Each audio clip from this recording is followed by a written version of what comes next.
In Genesis, Jesus is the ram at Abraham's altar. In Exodus, he's the Passover lamb. In Leviticus, he's the high priest. In Numbers, he's the cloud by day and the pillar of fire by night. In Deuteronomy, he's the city of our refuge. In Joshua, he's that scarlet thread out Rahab's window.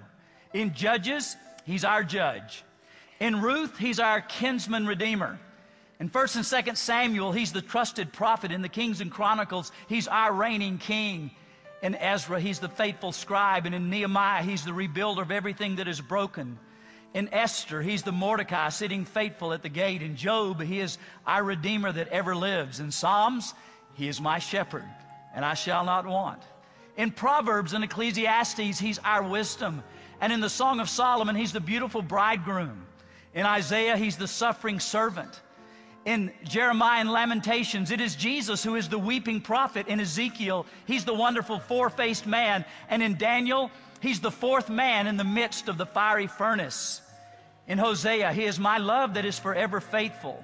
In Joel, he baptizes us in the Holy Spirit. In Amos, he's our burden bearer. In Obadiah, our Savior. And in Jonah, he's that great foreign missionary that takes the Word of God into all of the world. In Micah, he's a messenger with the beautiful feet. In Nahum, he's the avenger. In Habakkuk, he's the watchman, always praying for revival. In Zephaniah, he's the Lord mighty to save. And in Zechariah, he's our fountain. And in Malachi, he's the Son of righteousness, risen with healing in his wings. In Matthew, thou art the Christ, the Son of the living God. In Mark, he's the miracle worker. In Luke, the Son of Man. In John, he's the door through which every one of us must enter. In Acts, he's that shining light that appeared to Saul on the road to Damascus. In Romans, he's our justifier. In 1 Corinthians, he's our resurrection. In 2 Corinthians, he's our sin bearer. In Galatians, he redeems us from the law. In Ephesians, he's our unsearchable riches. In Philippians, he meets our every need. In Colossians, he's the fullness of the Godhead bodily.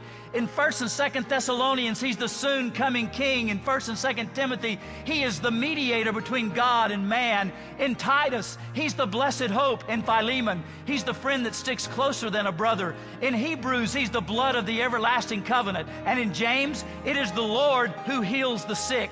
In 1 and 2 Peter, he's the great shepherd. And in 1, 2, and 3 John, it is Jesus who has the tenderness of love.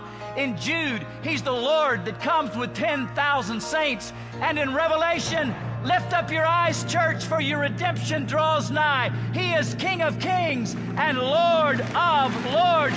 Stand to your feet and declare that there is no other name but the name of Jesus.